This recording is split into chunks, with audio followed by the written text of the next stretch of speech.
Today we're going to competitively rate silver bordered Magic the Gathering cards. Yes, these silly unset cards. Could they see play in tournaments? Well, I will be the judge of that. All right, we're gonna start off with Double Take, and I'll limit, like, I will imagine if this saw standard play, would it be good or not?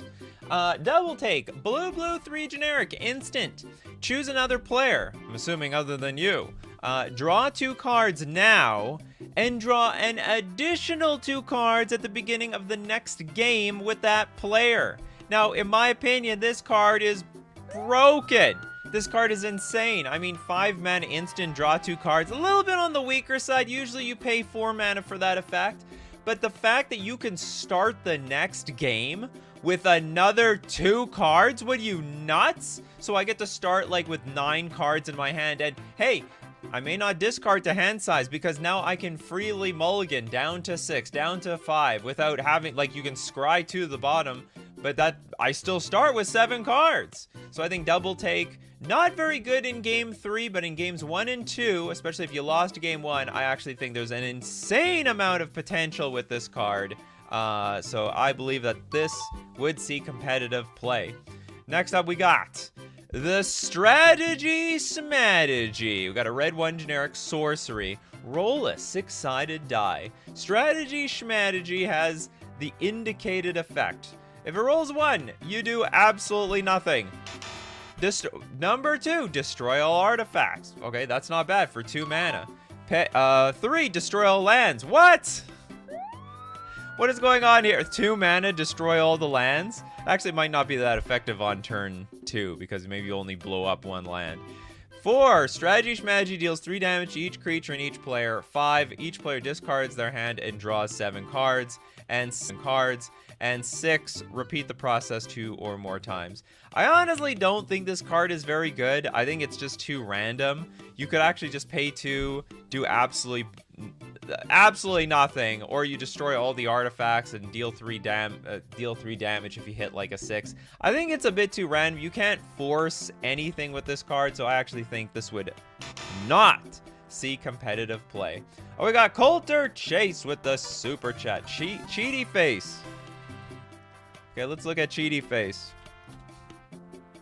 I don't even know if this could get squeezed in competitive play. What is even the casting cost? Blue something? Blue edited out? No, it is triple blue.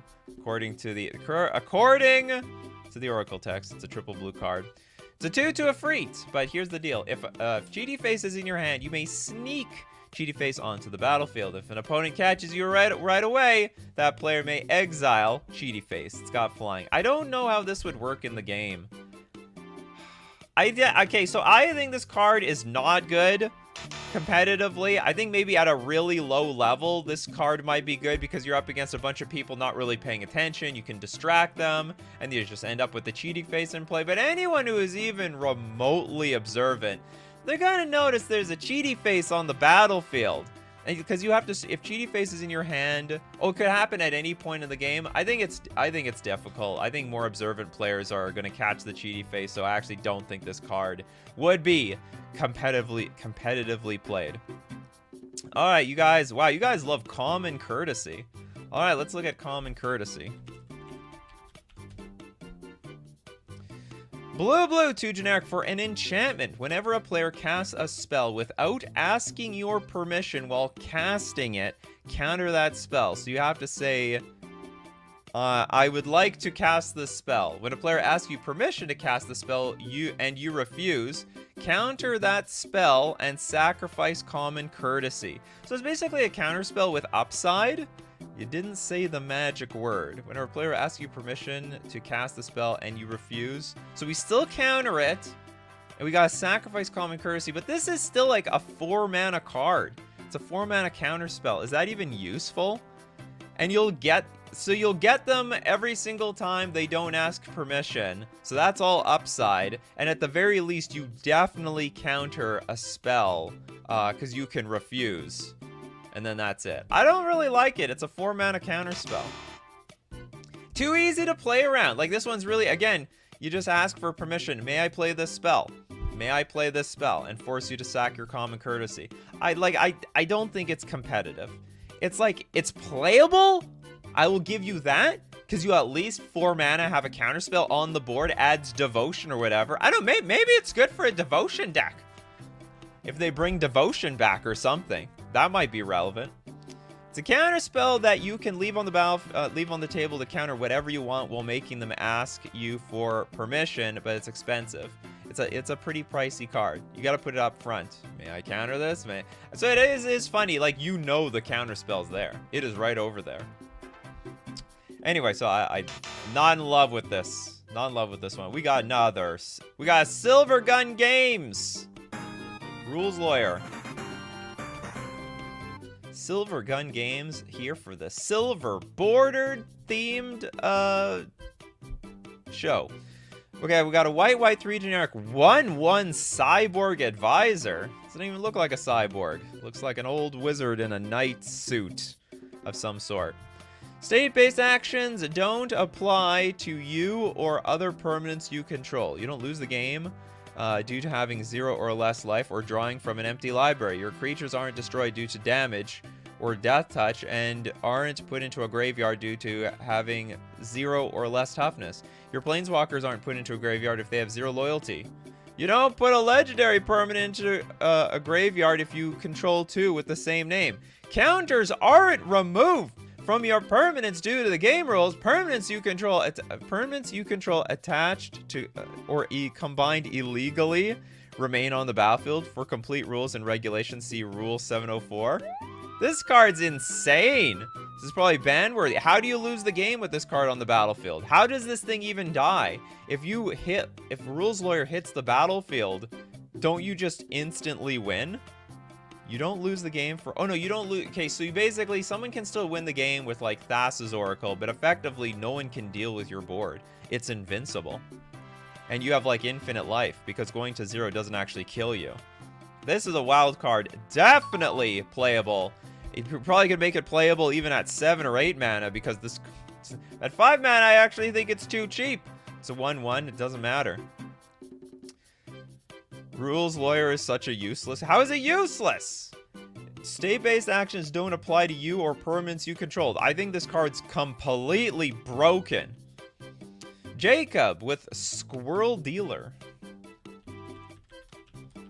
Squirrel Dealer! Oh, it's cute! Isn't that a raccoon? Or is it just a squirrel in disguise? Okay, we got a green 1/1 raccoon lizard bird.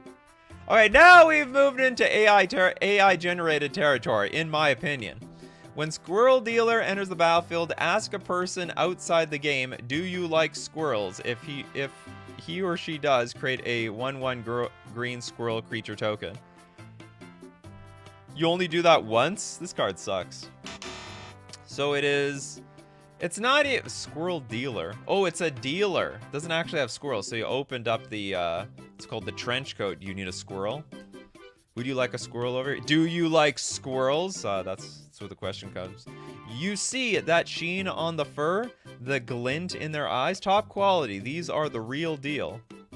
I got the best squirrels in the forest. You want squirrels? I got your squirrels. Squirrels everywhere. The squirrels are like, please save us. We are fed absolutely nothing. I think this card sucks. So it's basically a 1/1 that might get a 1/1 in play. Might. I guess you could collude with someone. You could bring your buddy and you always get that 1/1 green squirrel. Okay, maybe it's playable. I don't know. 1 mana for 2 creatures on the battlefield actually might be strong. I take it back. 1 mana for you, because you could obviously collude. You just get somebody... your friend to join you at F&M. You can ask them, do you like squirrels? And you'll get... So it's 1 mana. It's 1 mana for 2 1/1 creatures, as far as I'm concerned. We have another super chat. We got John with censorship.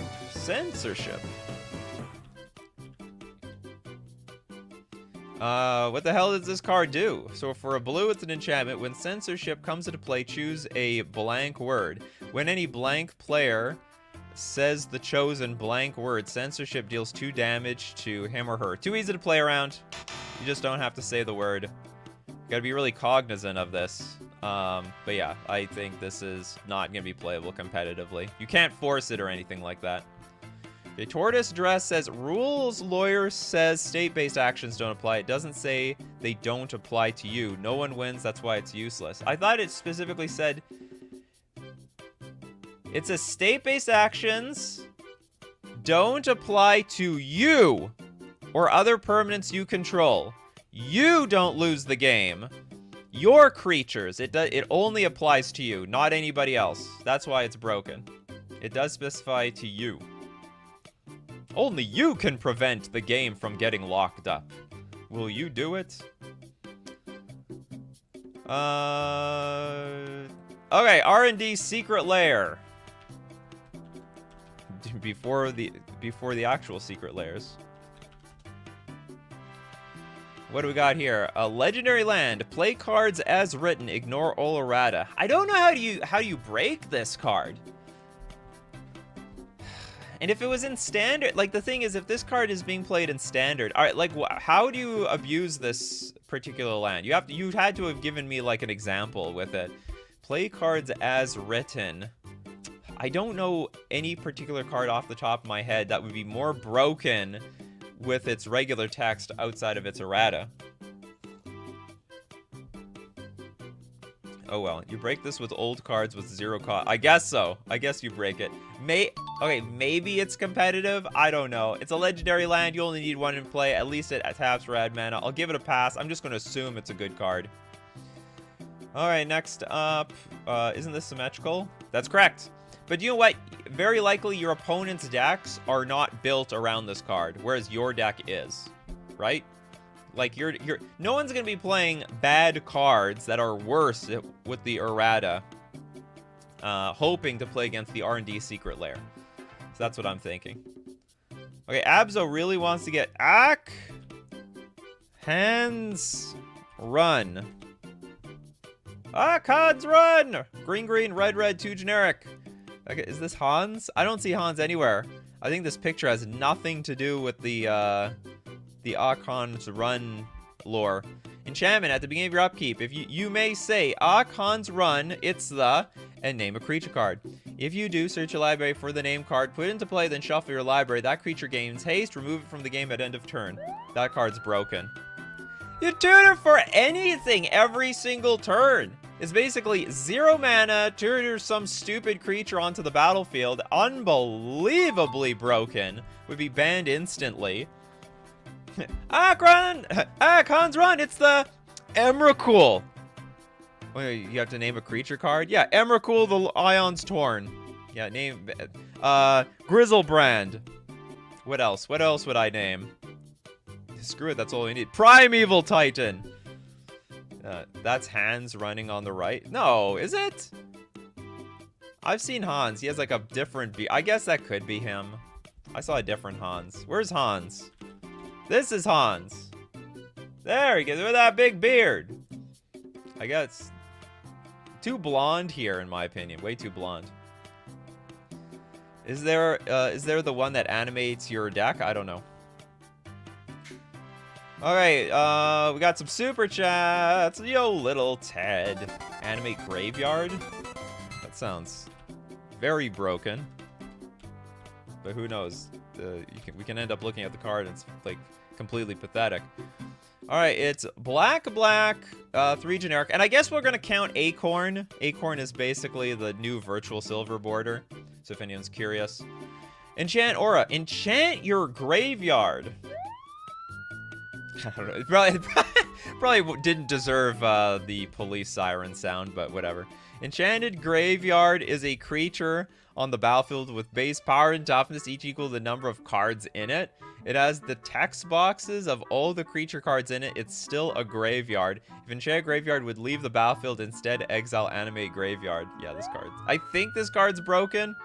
It's an incredibly good late game play. And basically it's it reminds me of this creature with Delve. You delve creatures out of the graveyard and you get all of its abilities. And it gets big. So it sort of reminds me of that. So I think it's playable. I don't know if it's actually broken, but I think it's a playable card. Definitely playable. The Earl of Squirrel. Says Azzy Flea, the Earl of Squirter? The Earl... How do I look up the Earl? Not many other Earls. Earl of Squirrel. Earl of Squirrel. Oh, it's Earl of Squirrel. Okay. We have a green 4 generic 4/4 Squirrel Advisor with Squirrel Link. Damage dealt by this creature also causes you to create that many 1/1 green squirrel creature tokens. That's crazy. Creature tokens you control are squirrels in addition to other creature types. We're all squirrels around here. Welcome to the Squirrel Club. No rhinos allowed. And then other squirrels you control get +1/+1. Great card. Great. Also, just damage dealt by this. Just by this creature. Anyway, it's still insane. So as you deal, and is any damage? Damage dealt by this creature also. So basically, if you block, you get tokens. You attack, and they block, you get tokens. You get tokens no matter what. This is my squirrel friend. We all must be one with the squirrels. Squirrel Tribal was big in that set. And then they made Modern Horizons 2. The real squirrel set. Argentina with sex appeal. Okay, I'll get to this one and then we'll move on to some super chats. Was there a super chat with this card? No. Okay, good. We got for a white, sex appeal instant. Prevent up to 3 damage total to any number of creatures and or players. If there are more players in the room of the opposite sex, prevent up to 3 additional damage to any number of creatures and or players. It's just a healing salve. It's a good limited card. I will give it that. Like, it's an incredibly good limited card. But I think for, like, a competitive card in competitive Magic, I don't like it. It just does not... Healing Salve's not really that good of a card. It's very reactive. But in limited, it's a bomb. So maybe in competitive limited, this card is really good. Because you could prevent a lot of damage. Make some incredible good, like, gang blocks. Alright, what do we got for here for super chats? We got Platonic Liquid. Hydradoodle. Maybe not competitive, but it's cute. It looks like something from Five Nights at Freddy's, to be honest. Okay, so green XX Hydra Hound. So it's like a dog mixed with like a Hydra. As Hydradoodle enters the battlefield, roll X 6-sided dice. Hydradoodle enters the battlefield with a number of +1/+1 counters on it equal to the total of those results. Reach and trample. Enters the battlefield. You roll 6. Enters the battlefield with a number of +1/+1 counters equal to the total. So what is the average? 3? This thing's going to be insane. Oh, but X is equal to this. So you have to pay X like multiple times. Reach, trample. So you pay 4 mana, and you on average are going to get a 3/3 creature. Not in love with it. But you know what? Actually, you know what? I should take that back. If you're playing a ramp deck that can get 8, 10 mana, this is an excellent mana sink. On average, I think you're going to get like a really high roll. 3.5 is the average. So so I think if you can get to 8, 10 mana, this is a good mana sink. Early on in the game, not very impressive. Later on in the game, actually outrageously impressive. Okay, let's take a freebie here. From Zanzi, Krark's Other Thumb.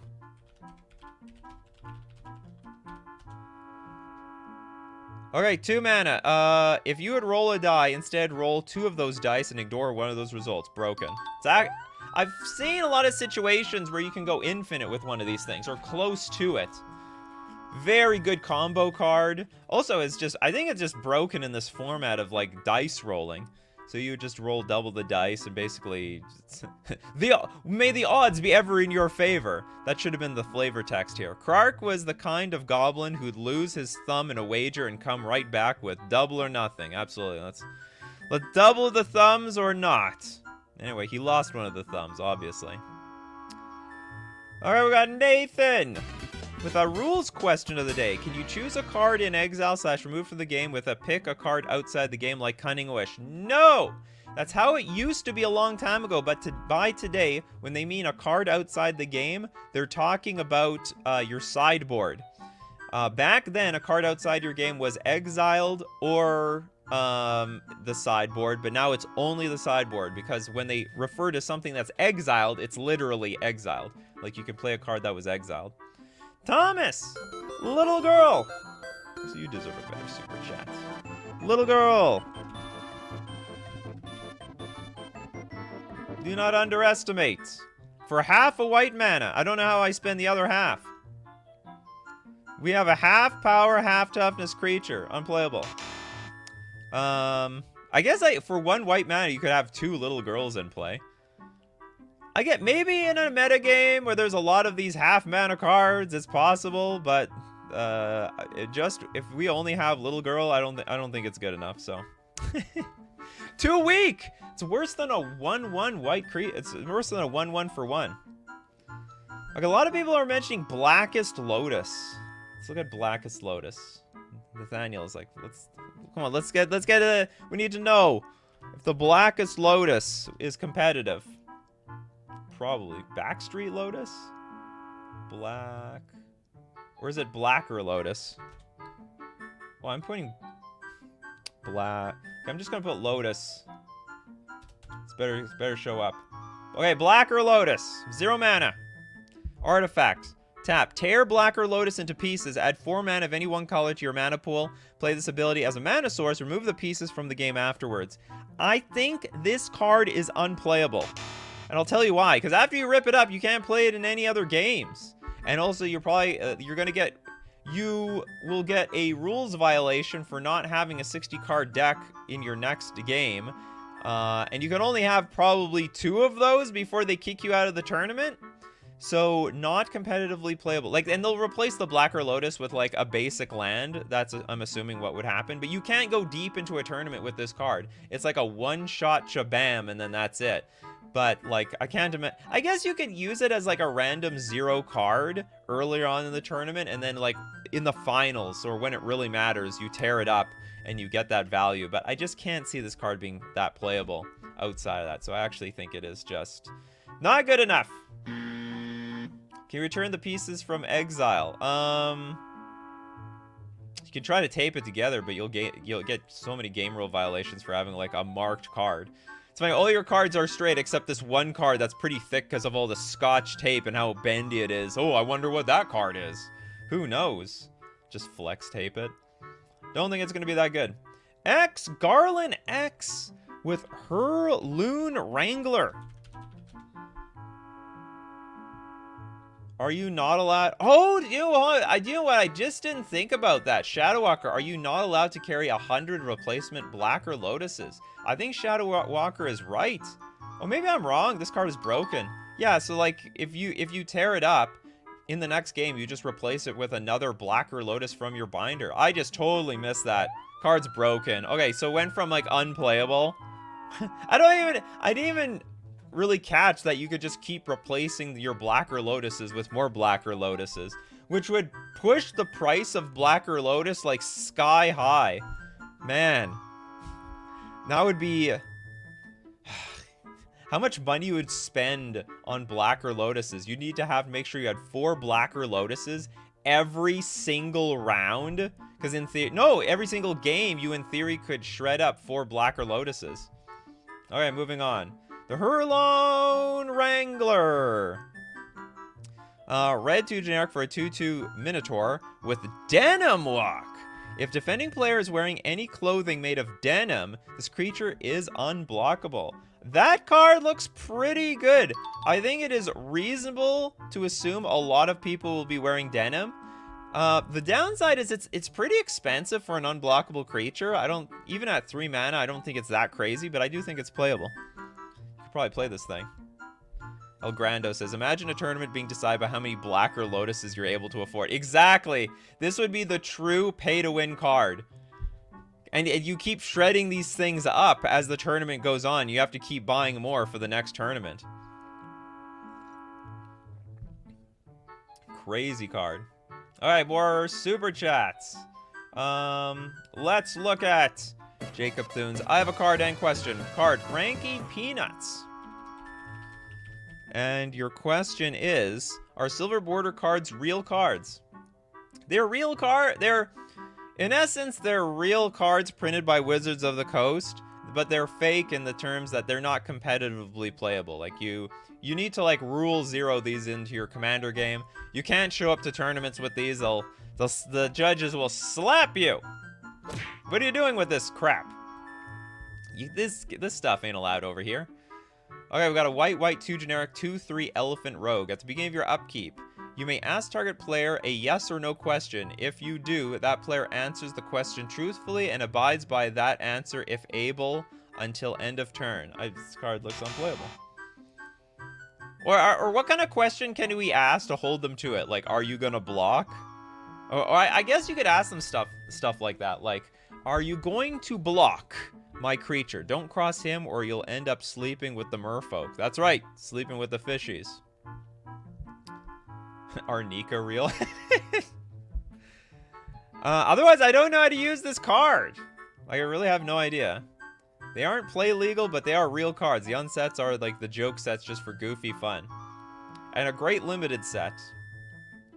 I have no idea how to evaluate this card. I guess maybe a really skilled player can make this playable. Because I don't know how to make yes or no questions binding and strategically relevant. Are you gonna block get a rules violation if they answer yes, you don't attack? What? Anyway, ask will you marry me? Well, then they just can say no. And then that's it. No, I'm not gonna marry you. Alright, moving on. What do we got next? We've got, oh, this is a good one. Booster Tutor. This is actually pretty well, I don't know how powerful it is. Booster Tutor, black, instant. Open a sealed magic booster pack, reveal the cards, put one of them into your hand. I think this would be playable. So it's basically 1 black, tutor through 15 random cards. One of them could be a rare, and hopefully you can find yourself, hopefully you're playing a multicolored deck. this would not work very well in a mono black deck, but if you're playing multiple colors, then and it's instant speed, you can grab a pretty relevant card from like a random booster pack. And also, it's not even a random card. You can, choose the set that you want that has the best chance of getting the type of card that you need. Some sets have more planeswalkers, more artifacts, more removal. So the choice is yours. Pretty expensive because you do have to open or buy and open the booster pack. So I think this is playable. Larry, Nightmare Moon. Black, 4 generic. Oh, this is Nightmare from, what's it called? My Little Pony. So we have a 6/6 Alicorn flying. As long as it's Nightmare. Nightmare Moon gets +2/+2. Oh, sorry, as long as it's nighttime, Nightmare Moon gets +2/+2 and has Menace. Not a good ability. Most events are gonna be played during the day, not at night. So basically we're just looking at a 6/6 creature. Pay 6, transform Nightmare Moon. Any pony may activate this ability or help pay the cost. When they do, they become your friend. So it can be transformed into Princess Luna, flying 4/4. When this creature transforms into Princess Luna, choose up to 6 cards you own from outside the game with a moon in their art. Then exile those cards. As long as those cards remain exiled, you may cast them, and your friends may cast them with your permission. Oh, that's interesting. But how good is this by itself? It's a flying 6/6 creature. I guess it's a bit on the clunky side, but it's a really good I could see maybe a control deck playing this, like a Grixis control deck, because they play Nightmare Moon as like their top end, and also if it stays around long enough and you transform it, then you just got 6 more cards with a moon in their art. Go get them Blood Moons. What can we get? We can get Blood Moon. We can get Bad Moon. A lot of moons in this game. All right, we're gonna raid more on silver border cards. But first we gotta thank our sponsor, FusionGamingOnline.com. This is where they sell silver border cards. You get that Nightmare Moon card. Hopefully they got it. Nightmare Moon. Don't make me look stupid. I'm looking stupid already. We don't have any. Is it called Nightmare Moon? Princess Luna. Come on, Princess Luna. God damn it, they don't got it. Okay, whatever. They have a lot of other things at FusionGamingOnline.com. Like Ice Age block singles. Get 15% off all of them at FusionGamingOnline.com. Don't forget to use coupon code Nikachu at checkout for 5% off all your purchases. We're also going to thank Mana Traders, the premier place for renting Magic cards online. Get them Ice Age cards by renting them. You can support the channel renting those Ice Age cards using my Mana Traders link in the description below, or save 10% off your first 2 months using coupon code Nikachu_1YA. Thanks to everyone who supports the channel with Mana Traders. Alright, back to silver border cards. Yes, let's pay the bills. We also pay the bills with super chats. Okay, hold on. I think I owe a freebie here. Spongehead Goblin Bowling Team.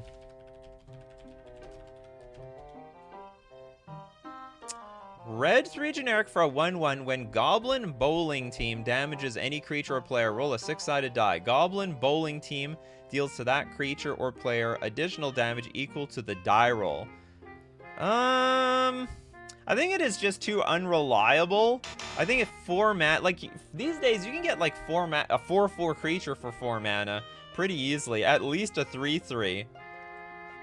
Oh, I guess on average you're gonna deal 3 damage though, right? Or 3.5. So maybe it's worth it. But your blocks will really suck. I mean, either you kill the creature or this thing dies, and nothing really much in between. And when you attack, it's the same randomness. You just basically. You're literally rolling the dice with this card. I don't like it. Too random. We need Krark's thumb here to enable this card. You have to give it ping equipment. Oh, so good for commander, but I don't know if this is good enough for. I think that's right. You have to give it ping equipment, platonic liquid. So good for commander, but not good for competitive Magic. Alright, we got Jacob Thune. Brims. What? Brims Baron. Oh, there we go. Midnight Mobster. My absolute favorite for obvious reasons. You like them human rogues. Alright, we got Black, White, 3 generic, 5/4 human rogue. When Brims. My name's Brims. Got it? Who is this? Gambit or something?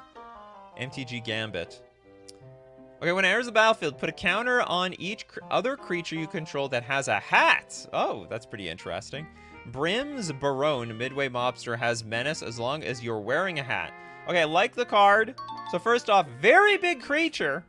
5 mana, 5/4, like that. You can customize your deck. I'm pretty sure you could just alter all your cards so they have hats in them. And you can guarantee hats. I mean, you're definitely going to wear a hat, so you're definitely the creature is at least a 5 mana 5/4 with menace. So I like the card. I think it definitely would see play. And when it's when it enters the battlefield, you could also just blink this thing to keep putting counters on everything. You're a hat person, are you? Jacob loves the hats, as in the avatar. Alright, let's get another super chat. We got Can't Even Fly. Staying power would get banned in seconds with cards like Silence. Staying power. Alright, we got a white 2 generic enchantment. Until end of turn and this turn effects don't end. I like that card. I think that card is pretty good. So basically, you know, if you giant growth something, you giant growth it for forever. I'm sure there's many ways to break this card. Very unique card on top of that. I'm sort of curious to know how this card would actually play out in like Modern, Pioneer, and Legacy. And so hold on, you said that this card would be completely busted in half with cards like Silence. How does Silence work? The actual Silence. Somebody Silence card. Your opponents can't cast spells this turn. But it doesn't apply, right? End of turn and this turn. Oh, your opponents... Oh! So it doesn't end. So you basically staying power, Silence. Your opponents can't play spells this turn, or next turn, or the turn after that. GG. You like that, people? You like that? GG. Let's go scoop it up. Let's go to another game. And it's also on color as well. Okay, let's take a look at Mox Lotus. Furious Gamer. Let's get some freebies in here. 15 mana? Add infinite mana to your mana pool. Honestly, if you're at 15 mana, don't you have infinite mana at this point? Okay, you can pay 100. Add 1 mana of any color to your mana pool. You don't lose life due to mana burn. Well, I don't lose life to that anyway. Anyway, I think this card's unplayable. I think it's just way too expensive. Honestly, if you have 15 mana, you probably have an infinite mana combo on board as it is. You don't need infinite mana. It doesn't win the game or anything. Filtering it into other colors doesn't matter. I mean, maybe the filtering might matter to some deck, but I don't think so. Not a good card. Mox Lotus is a you cheated into play staple. Oh, yeah! No, you're right, Cyborg Gaming. So basically, you just try to not tinker it in play, because that's banned everywhere. But outside of tinker... yeah, you gotta, like, now switcheroo it onto the battlefield. But 15 is still high. It's still very, very high. Okay, next super chat. We got Coulter Chase. I'm rubber, you're glue.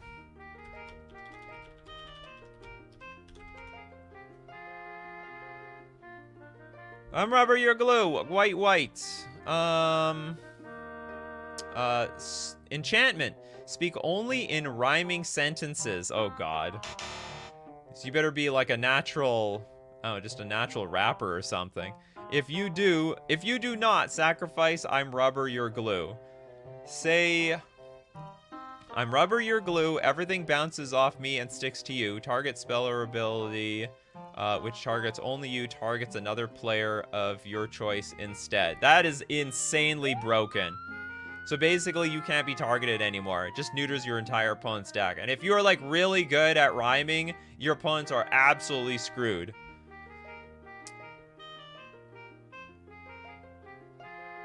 I'm trying to think, like, how I have to arrange all my attacks and blocks. This turns anew. I attack you. All right, look, I'm not a singer or anything like that. I'm not a rapper, so I got to work on it. You listen, all those people listen to rap music. They're really prepared to use I'm rubber, you're glue. But I think the card is beyond broken. All right, next up, GWJ with the super chat. Use Frankie Peanuts as a loophole for legally binding agreement outside the game. What? Use Frankie Peanuts? Ruse Frankie Peanuts? Use... oh, it's all just called Frankie Peanuts. As a loophole for a legally binding agreement outside the game, they must abide by their answer. For a legally binding agreement outside the game, like you have to, but they can just like, if I tell them like, hey, are you gonna buy me, can you buy me McDonald's? They'll say no. And then that's it. That's all that happens. I still think this card sucks. I don't know how you make people, I don't know how you force someone into a bad situation with this. Platonic Liquid. Who, what, when, where, and why? When, where? The start to any story. Oh, God! Flip it. Thank you. We gotta rotate it again. They fit 5 cards on here. Okay, okay, who? X, sorry, it's white X. Target player gains X life. That's mediocre, but whatever. Red 2 generic for what? To destroy target artifact. That's incredible. When? Blue 2 generic. Counter target creature spell. Great card. Where? For a black and 3 generic. Destroy target land. Also great. And then why? Green 1 generic. Destroy target enchantment. Overall, great card. If you're a 4-color deck, there's no way you would not play this card. So versatile. Erlin's like, I wish this was a real card. Who knows? Maybe obviously they could make it a 4 card very easily. They can squeeze 4 cards in here. And it's clearer than any of those double-sided cards. You always have to turn your head around. So awkward. Yeah, great card. Definitely would see play. The versatility on this thing is insane. They should have Fuse on this as well, where you can play multiples of these cards on here at the same time. Okay, Jacob just trying so hard to get this Baron Von Count on here. Okay, Jacob, I hear you loud and clear. Baron Von Count, the red, black, 1 generic, 3/3 human villain. We got a villain here. Do I have a villain sound effect? Alright, the villain. Red, black, 1 generic, 3/3. Baron Von Count enters the battlefield with a doom counter on 5. Whenever you cast a spell with the indicated numerals in its mana cost, text box, power, or toughness, move the doom counter 1 number to the left. I don't get it. Hold on. So hold on. Do I have to cast something with 4 or 5? When you cast a spell with the indicated numeral in its mana cost. So I'm assuming I have to first cast something with 5. When the doom counter moves from 1, destroy target player and put that doom counter on 5. I think it's just too hard to play. Like, or do you have to like build a deck full of like X mana spells so that you make sure that you go from 5, 4, 3, 2, 1? I think it's just way too hard to play. It's just really gimmicky. The card's like okay. I mean, 3 mana for a 3/3 creature is not too bad, but really, I think it would be really hard to make work. I think. Like, what does the rest of the deck look like? I think it would just be a bunch of, I'm assuming a bunch of X mana creatures. Christopher B with customer service. Oh god. XYZ red. The ultimate nightmare of Wizards of the Coast customer service deals X damage to each of Y target creatures and Z target players. Okay, it deals X damage to each of Y target creatures and Z target players. It's playable. It's probably bad, but it's I actually do it. It's like worse than Earthquake. You have to pay double red for it. You have to pay like 3 mana to deal 1 damage to a target and then a creature and a player. Sorry, to target creature and target player. Unplayable. Okay, David J with the super chat. I wrote tournament rules for silver cards. Instead of shredding Lotus, put it into the absolutely remove from the game forever zone from the card AWOL. Is that a card? Oh, well. White 2 generic instant with a carton of milk. Exile target attacking creature. Then remove it from the game. But it's already removed from the game. Oh, I get it. So we exile it and then it's like really gone. Then put it into the absolutely removed from the freaking game zone for forever. Have you seen this? What is this? A Minotaur or something? Goblin? Devil? Thingamabob there? Yeah, it's a target attacking creature. I guess it's fine. 3 mana to exile an attacking creature seems like a bit pricey, but I guess it's a playable card. In standard, if they're really starving for cards, I could see it happening. Okay, let's get some freebies in here. Richard Garfield. PhD. Steve Cooper. Okay, we got a blue 3 generic 2/2 human designer. You may play cards as though they were other cards of your choice with the same mana cost. You can't choose the same card twice. And yeah, he doth spake. Let there be magic. You may play cards as though they were other cards of your choice with the same mana cost. Can't choose the same. I don't get it. You may play cards as though they were. So basically, you just make up your own card right there on the spot.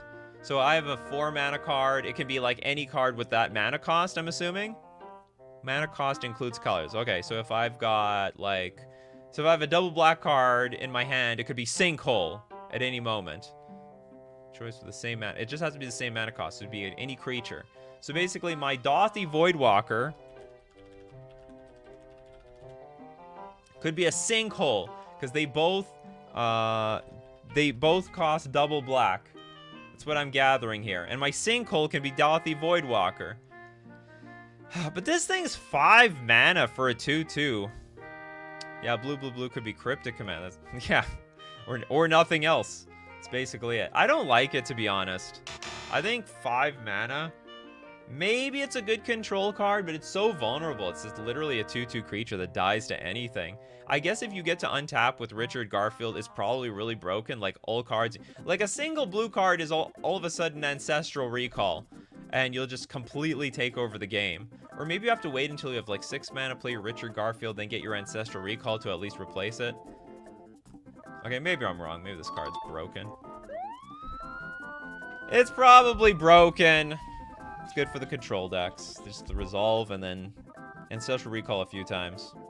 Any one blue card basically draws 3 and refills their hand.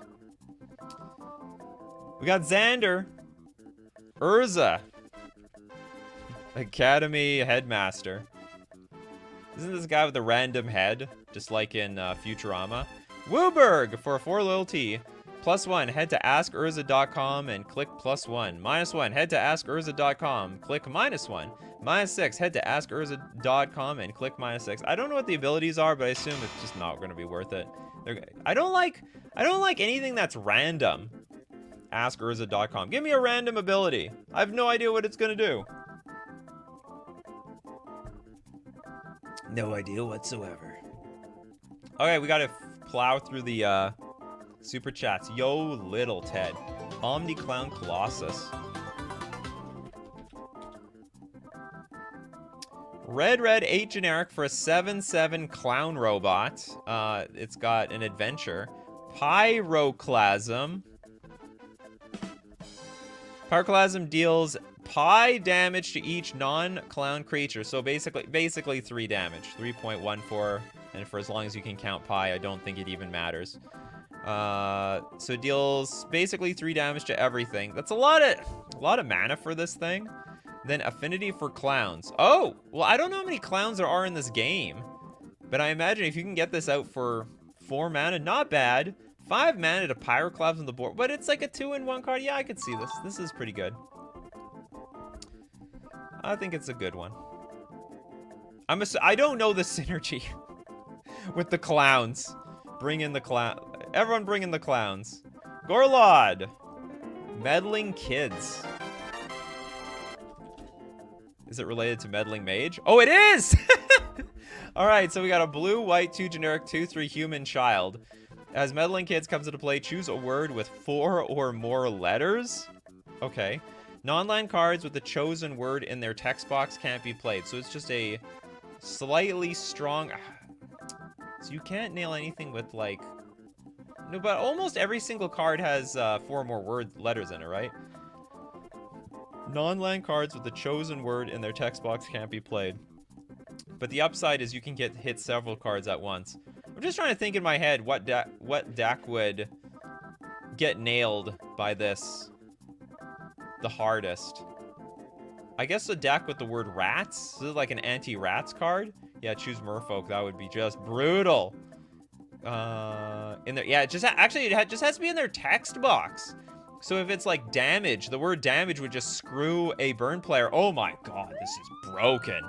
Yeah, it's just insane. Target would just screw so many control players. Can't target this, can't counter target that. Can't remove target this. This card's incredibly good. Yeah. Meddling Mage, Meddling Kids are on the stack. A lot of decks are just sweating bullets.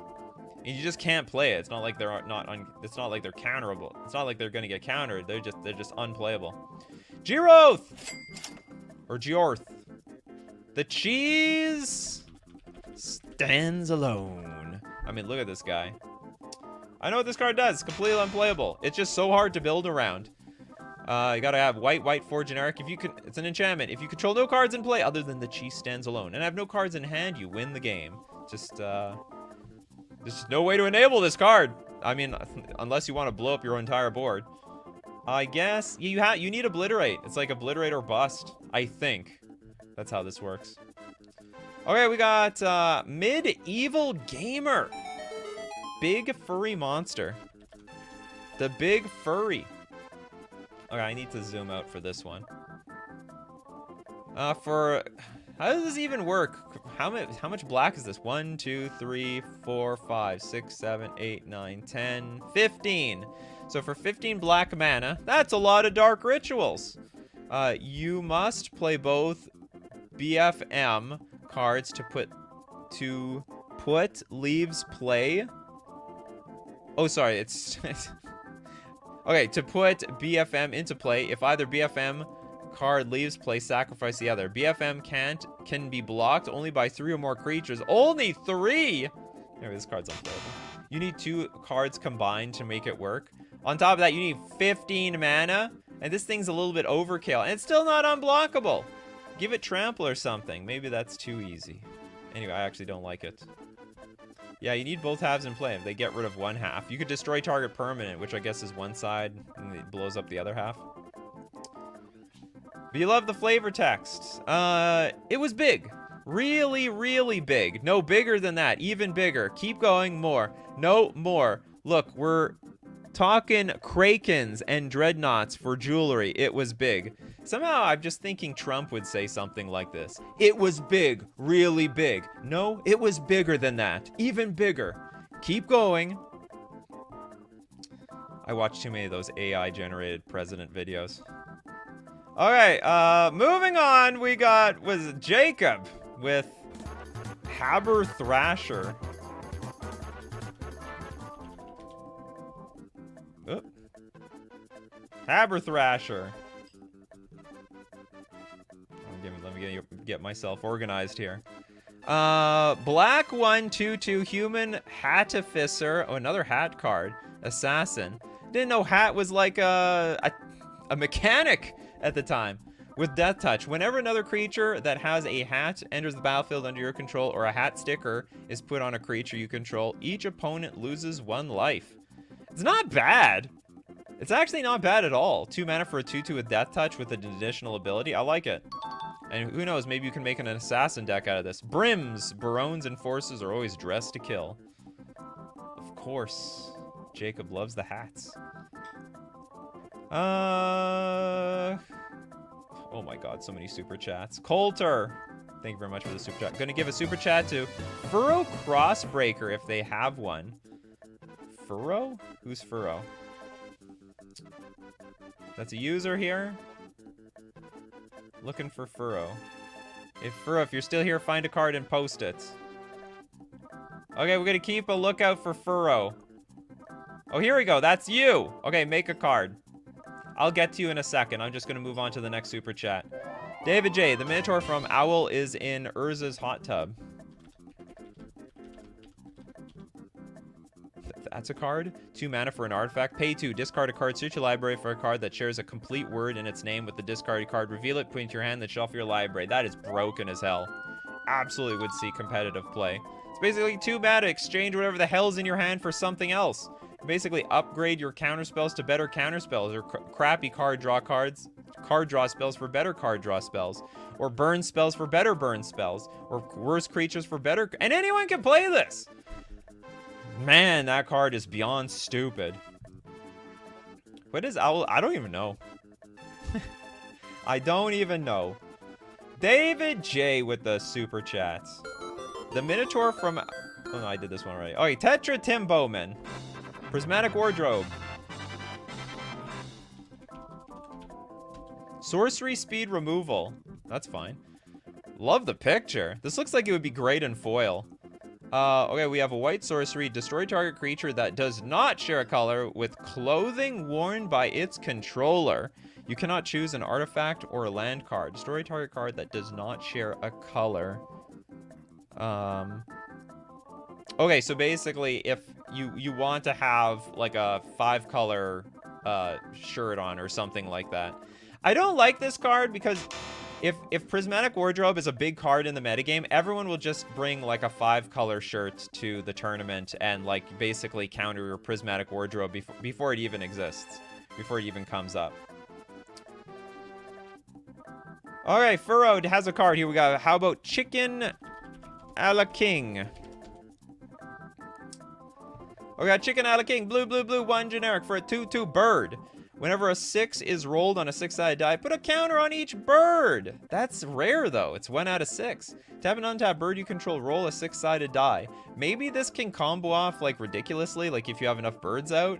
But probably not. I think this is just a bit too gimmicky for competitive play. Probably good for... It's probably gonna... In Commander, because you're not necessarily going to be a target. Because in one-on-one Magic, like, you're always the target. Because you're the only person to kill.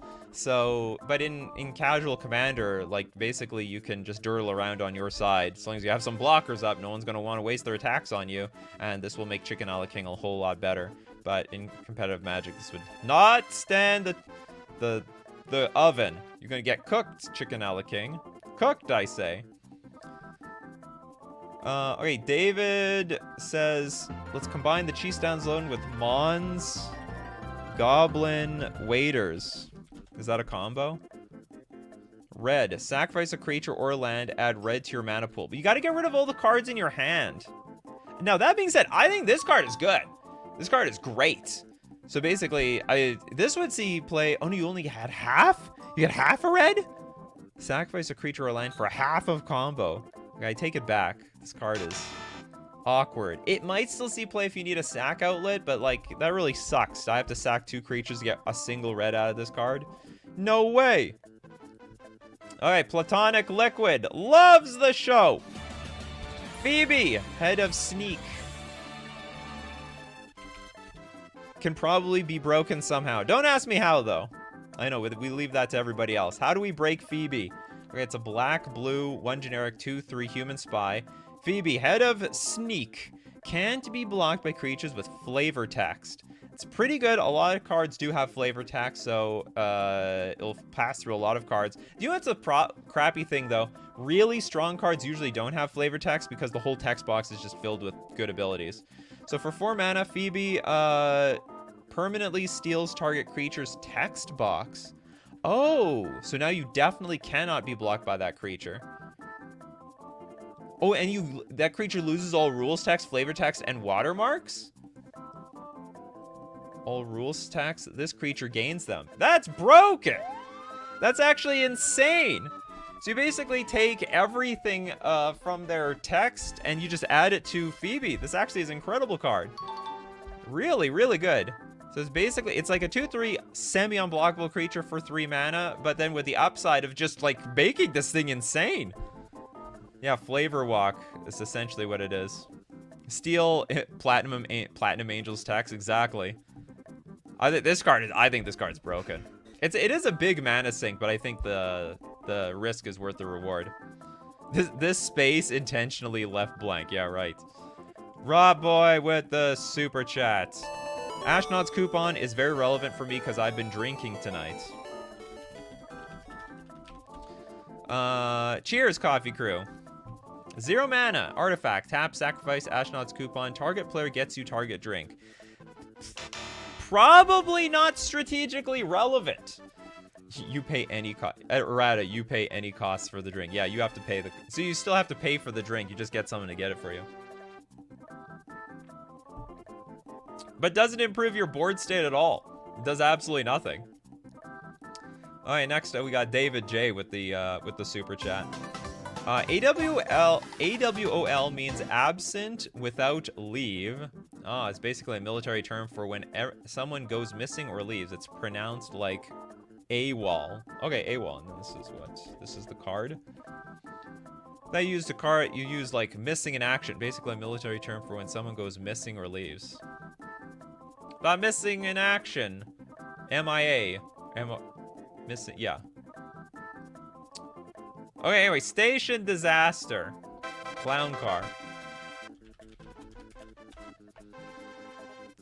A lot of clowns in this car. Sounds like we gotta do this show again. Clown car, X, 1/1 vehicle. When clown car enters the battlefield, roll X 6-sided dice. For each odd result, create a 1/1 white clown robot artifact creature token. For each even result, put a +1/+1 counter on clown car, then crew 2. It runs on laughing gas. And here's a battlefield. We got it. Roll X, 6-sided. So you get to roll a lot of them. For each odd result, create a 1/1 clown robot artifact creature token. For each even result, put a +1/+1 counter on clown car. You get to crew 2. I think this sounds pretty cool. So if you have like 5 or 6, if you play it for 5 or 6, you're going to probably get a good chunk of like 1/1 creatures. And if you don't, then the clown card just gets bigger. This one is legal. Oh, it's a regular card. In that case, it's disqualified. But it's good. I actually think it's a good card. What was the lifeguard that got banned for... What was the lifeguard that got banned for the arts? I have no idea what you're talking about. That card is tournament... Yeah, not Acorn, not Silver Border. Disqualified. But you know what? Okay, so let's end it with a different one. What are we going to end it with? Let's end with... Vic the Fox Gamer. It came from Planet Glurg.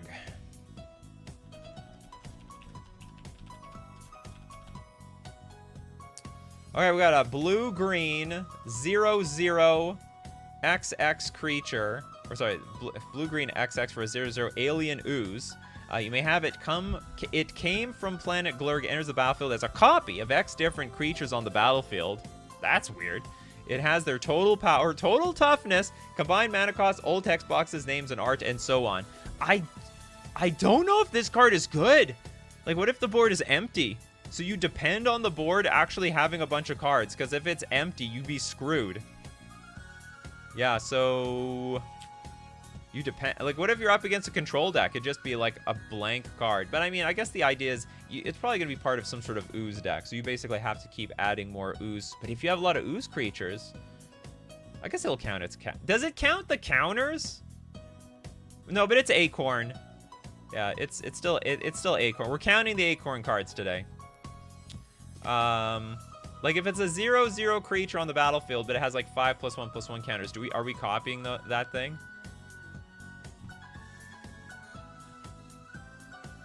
Anyway, I don't know. Okay, I'll let it slide. Usually in Standard and Pioneer, like, there's going to be a lot of stuff on the battlefield, so you can, like, turn this into a pretty big creature. I think you can turn it into a big creature. You need at least 6 to copy 2 creatures. Well, it's Simic, so hopefully you're ramping. And the ramp matters. Alright, that's it, people. I hope you enjoyed today's Coffee and MTG. We looked at some silver border cards, see if they were competitive in or at least playable in competitive Magic. As usual, you gotta be here Monday to Friday, 11 o'clock a.m. Central Standard Time if you want to be part of the show. Thanks to everyone supporting the channel, being a member on YouTube, a patron on Patreon, but also contributing to the show with the super chats. I really appreciate it. But most importantly, we gotta thank everyone who shows up in the morning to have fun with all of us, like Steve Cooper, Platonic Liquid, Mr. Deadhead, Coulter, Jess, Silver Sun Games, Argentina, Toads, Rotboy, Ellen Chan Gaming, King Ginger, Christopher B, Jacob Thune. We've got Vix the Fox Gamer, Zanzi. Thank you very much, everyone, for showing up in the morning. So as usual, my coffee crew, keep brewing up them coffees, and we will keep brewing up the magic. Take care of yourselves, and I